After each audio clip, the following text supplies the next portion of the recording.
এই জাদুবিদ্যা সত্য। এবং এখনকার অনেক ভণ্ড যে কবিরাজগুলো বের হয়েছে, এরা জিনকে তাবে করে নিয়ে এই জিনদের মধ্য দিয়ে মানুষের মধ্যে জাদু ছড়িয়ে দিয়েছে এবং এর ফলশ্রুতিতে বহু পরিবার ধ্বংস হয়ে যাচ্ছে। এই জাদুবিদ্যা সত্য। আরো একটা জিনিস সত্য, নবী সাল্লাল্লাহু আলাইহি ওয়াসাল্লাম বলেছেন ইন্না আইনাল হক, চোখের নজর সত্য। নবী করিম সাল্লাল্লাহু আলাইহি ওয়াসাল্লাম বলেছেন চোখের বদনজর সত্য। এই যে আমরা বলি ফেসবুকে এত বেশি ছবি দিয়েন না ভাই, ছবি তুলেন না, ছবি তুলেন না, বারবার যে বলে নিষেধ করি, কারণ কি জানেন? একটাই কারণ, বিকজ চোখ লাগাটা সত্য। মানুষের চোখ লাগে, এই কথা শুনলে অনেক মজুমদাররা হাসবে না? কথা বুঝতে পারেন নাই? কিন্তু এটা সত্য, কারণ নবী করিম সাল্লাল্লাহু আলাইহি ওয়াসাল্লাম যা বলেছেন সাদাকাল্লাহু ওয়া সাদাকা রাসূলুহুল কারীম। নবী যা বলেছেন, আল্লাহ যা বলেছেন চিরায়ত সত্য, এর বাইরে কোনো সত্য আছে? আচ্ছা দেখেন, আমি বললাম যে জাদুবিদ্যা সত্য। এই জাদুবিদ্যার চর্চা মানুষ করে, এখনো করে, এবং এই জাদু দিয়ে মানুষের ক্ষতি করার জন্য জিনের প্রয়োজন হয়, দুষ্ট জিন। এই জিনগুলোকে মানুষ তাবে করে মানুষের ক্ষতি করার চেষ্টা করে। দেখবেন এখন গ্রামে গঞ্জে শহরে সব জায়গায় ছড়িয়ে পড়েছে না? দেখবেন, খুব সতর্ক থাকবেন। আমি পরে সলিউশন বলছি আপনাদেরকে। আরেকটা বলেছি, নবী সাল্লাল্লাহু আলাইহি ওয়াসাল্লাম বলেছেন চোখের বদনজর এমন সত্য যে একটা উটকে এই রান্নার ডেকচির মধ্যে ঢুকাই ফেলতে পারে। একটা উট খুব সুন্দর, ভালো, আপনি দেখছেন মাশাআল্লাহ বলেন নাই, নজর লেগেছে, উটটা মারা গেছে, দেন তারপর তাকে জবাই করে খেয়ে ফেলতে হয়েছে। একজন সাহাবী গোসল করছিলেন, গোসল, এটা হাদিসে সহিহ, এই আলেম ওলামা যারা আছেন তারা জানেন যে এই হাদিসে সহিহ। একজন সাহাবী গোসল করছেন, তার গায়ের চামড়াটা খুব সুন্দর ছিল, একদম স্কিনটা অনেক সুন্দর থাকে না এমন কিছু মানুষ?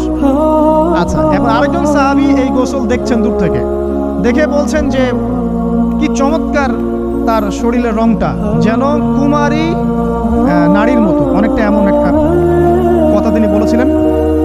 সাথে সাথে এই সাহাবী অজ্ঞান হয়ে পড়ে গেছে। কোন সাহাবী? যিনি গোসল করছিলেন। এটার আপনি কোনো ব্যাখ্যা দিতে পারবেন না তো, এখানে কোনো সায়েন্স দিয়ে বা মেডিকেল সায়েন্স আপনি কোনো ব্যাখ্যা করতে পারবেন না। একটা ব্যাখ্যা দিতে পারেন, কিন্তু কেন সেটা হলো সেটা আপনি অ্যান্সার খুঁজে পাবেন না। তো নবী সাল্লাল্লাহু আলাইহি ওয়াসাল্লামের কাছে নিয়ে যাওয়া হলো তাকে। তিনি বললেন যে এই ব্যক্তির ব্যাপারে কি কেউ ভালো মন্দ কিছু বলেছিল? তখন একজন সাহাবী বলেন হ্যাঁ, অমুকে বলেছে এর স্কিনটা অনেক সুন্দর, ওকে ডেকে নিয়ে আসুন। ওকে ডেকে আনা হলো।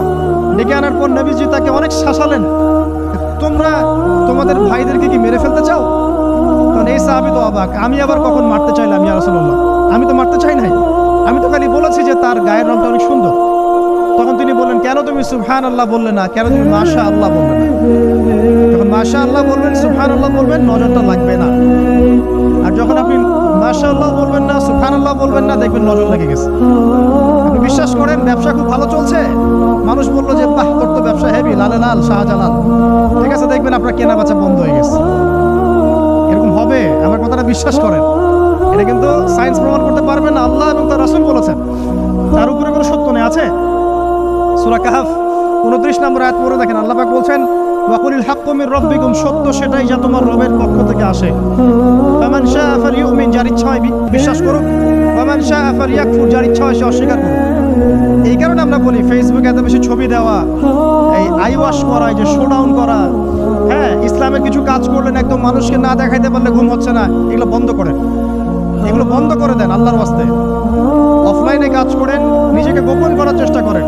যত বেশি মানুষের কাছে নিজেকে এক্সপোজ করবেন, কাজের বরকত কমে যাবে, কাজের বরকত কমে যাবে, চোখ লাগবে, নজর লাগবে। এবং চোখ লাগা বদ নজরে বহু আলেম আস্তে আস্তে মাঠ থেকে মাইনাস হয়ে গেছে না? যায় নাই? এখন কি আলেমদের সংখ্যা বেশি না কম? যত দিন যাবে আলেমের সংখ্যা আরো কমে যাবে। নবীজি বলেছেন আলেমদের সংখ্যা কমতে থাকবে, মানুষ জাহেলদেরকে আলেম বানিয়ে নেবে। তো প্রিয় ভাইরা, জাদুবিদ্যা সত্য, চোখের বদনজর সত্য, রাতের এই অনিষ্টগুলো সত্য, রাতের বেলা অনেক ক্ষতি আছে। এই জন্য নবীজি বলছেন বাচ্চাদেরকে বাইরে বের করো না, এবং তোমরাও রাত যখন গভীর হবে তখন এদিক ওদিক ঘোরাফেরা করো না। দেখবেন রাত যত গভীর হয় আমাদের শহরগুলো তত জীবিত হয়, তাই না? তাই না? রাত যত গভীর হচ্ছে শহর তত জীবিত হয়। চায়ের দোকানে আড্ডা বেশি, ওই সিনেমা দেখছে, টিভি দেখছে, ক্যারাম খেলছে, লুডো খেলছে, ঘুম নাই। ঘুম কখন? ফজরের আগে আগে। ফজরের নামাজ কিন্তু নাই, ফজরের ঠিক আগে আগে, আবার ওই যে জোহরের নামাজের সময় উঠতেছে। এখন আমাকে বলেন এরকম জেনারেশনকে দিয়ে কি আসলে ইসলামের কোনো খেদমত হবে? আচ্ছা, নবীজি রাতের বেলা আর্লি ঘুমাতেন, আল্লাহ পাক আমাদের সবাইকে তাড়াতাড়ি ঘুমানোর তৌফিক দান করুন। হ্যাঁ, হ্যাঁ, আপনি ইলম চর্চা করলে রাত জেগে থাকতে পারেন, আপনি যদি জ্ঞান চর্চা করেন রাত জাগতে পারেন, আপনি কোনো গবেষণা করছেন, নামাজ পড়ছেন বা কোরআন হিফজ করছেন, আপনি রাতের আর্লি উঠবেন, এটা আলাদা বিষয়। কমনভাবে আমাদের এই যে ফেসবুক, ইউটিউবিং ইত্যাদিতে আমরা লিপ্ত থাকি, সারা রাতটা কাটাই আড্ডাবাজি করে, এগুলো বন্ধ করতে হবে। এগুলো বন্ধ না করলে ফিজিক্যালি আমরা মানে সুস্বাস্থ্যের অধিকারী হতে পারবো না। সারা দিনটা আমাদের একটা কি বলবো অলসতার ভাবে যাবে এবং দিনের বেলা কাজগুলো ব্যাহত হবে। এতে করে আমাদের উম্মার এই পুরো বড় যে তরুণ প্রজন্ম আছে এদেরকে আপনি সম্পদে পরিণত করতে পারবেন না। তাই এই সিস্টেমটা চেঞ্জ করা দরকার। নবীজি রাতের বেলা এই সূরা বাকারার শেষ 3টা আয়াত তেলাওয়াত করতেন। আমরা করবো ইনশাআল্লাহ। আরেকটা আমল বলে দেই, নবী করিম সাল্লাল্লাহু আলাইহি ওয়াসাল্লাম রাতের বেলা সূরা মুলক তেলাওয়াত করতেন। কোন সূরা? এটা কোন সূরা? তাবারাকাল্লাযী বিয়াদিহি। কয়টা আয়াত আছে?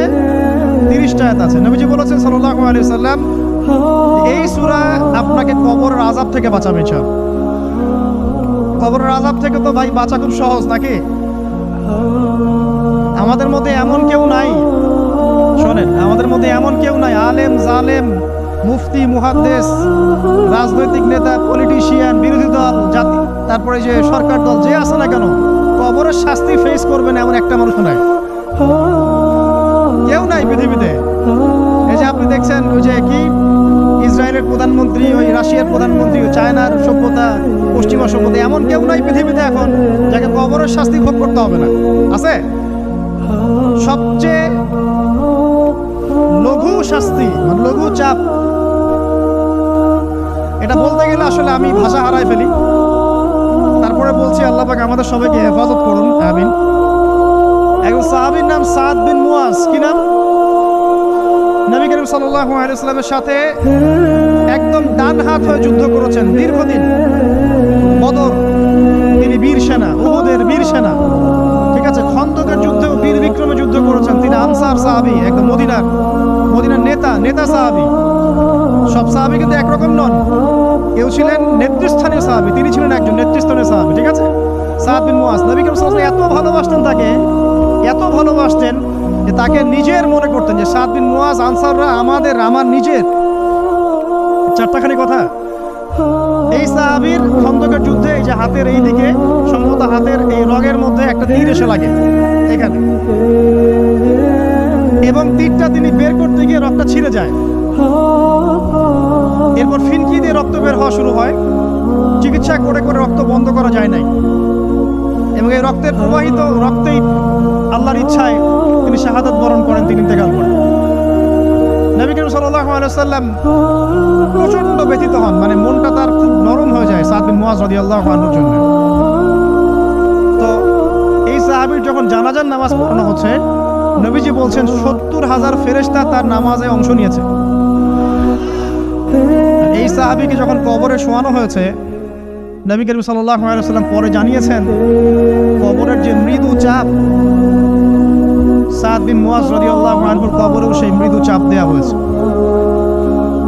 আমি কি বুঝাতে পারলাম ভাই? আমাদের কোনো দাম আছে এখন? এখনকার পলিটিশিয়ানদের কোনো দাম আছে? এখনকার সমাজ নেতার কোনো দাম আছে? এখনকার সুদখোরদের কোনো দাম আছে?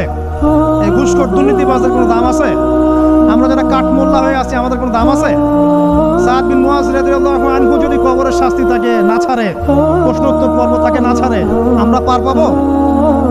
নবী করিম সাল্লাল্লাহু আলাইহি ওয়াসাল্লাম বলছেন সূরা মুলক তেলাওয়াত করো রাতের বেলা, ইনশাআল্লাহ সূরা মুলকের তেলাওয়াত কবরের আযাব থেকে তোমাকে বাঁচাবে।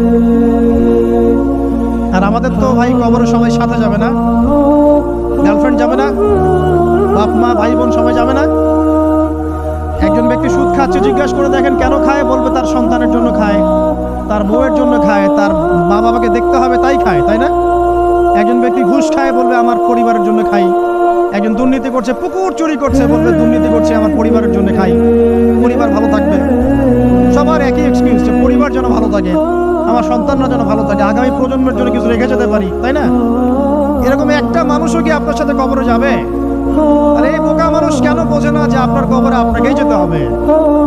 তাহলে আপনি কি কারণে, অন্যের কারণে নিজের পরকাল নষ্ট করছেন? অন্যের সুখের জন্য আপনি আপনার পরকাল নষ্ট করছেন? সুদ খাচ্ছেন, দিব্যি মায়ের সাথে জানা করছেন। আপনাদের এলাকায় নাকি সুদের সমস্যা অনেক বেশি। কয়েকটা হাদিস বলে দেই, আমি ওদেরকে আক্রমণ করতে আসি নাই। আমি শুধু তাদেরকে 3টা হাদিস শোনাতে এসেছি। 1 নম্বর হাদিস শোনেন। আল্লাহর নবী মুহাম্মদ সাল্লাল্লাহু আলাইহি ওয়াসাল্লাম বলেছেন, সুদের পাপের 73টা শাখা আছে। কয়টা? কোন হাদিসে 70টাও আছে, কোন হাদিসে 73টা আছে। বলছেন যে সবচেয়ে নিচের শাখাটা হচ্ছে, সুদের পাপের সবচেয়ে নিচের শাখা হচ্ছে যে যেন কোনো ব্যক্তি তার মাকে রেপ করলো, তার মাকে ধর্ষণ করলো। 1 দিরহাম যে ব্যক্তি সুদ খায়, সহিহ বুখারীতে আরেকটা হাদিস এসেছে, সে যেন 36টা মেয়েকে ধর্ষণ করলো। আর আমি একটা কথা বানায় বলছি না, যদি বিশ্বাস না হয় কবি মাদ্রাসা আছে, আলেম ওলামা আছে, গিয়ে বুখারী খুলতে বলেন, পড়তে বলেন। তাহলে একবার পড়তে বলেন, দেখেন যদি না থাকে তাহলে আমাকে এর সাথে থাপ্পড় দিয়ে দেয়। যদি না থাকে হাদিস এটা, তাহলে আমার গালে একটা থাপ্পড় দিয়ে যায়। আর যদি থাকে তাহলে আল্লাহর রাস্তায় সুদ খাওয়া ছেড়ে দেন। কোনটা করবেন? চ্যালেঞ্জ করবেন? নবীজি বলেছেন, 1টা দিরহাম যে ব্যক্তি সুদ খায়, দিরহাম মানে কি? রৌপ্য মুদ্রা। এটা এখন দেখতে পারবেন না, জাদুঘরে আছে।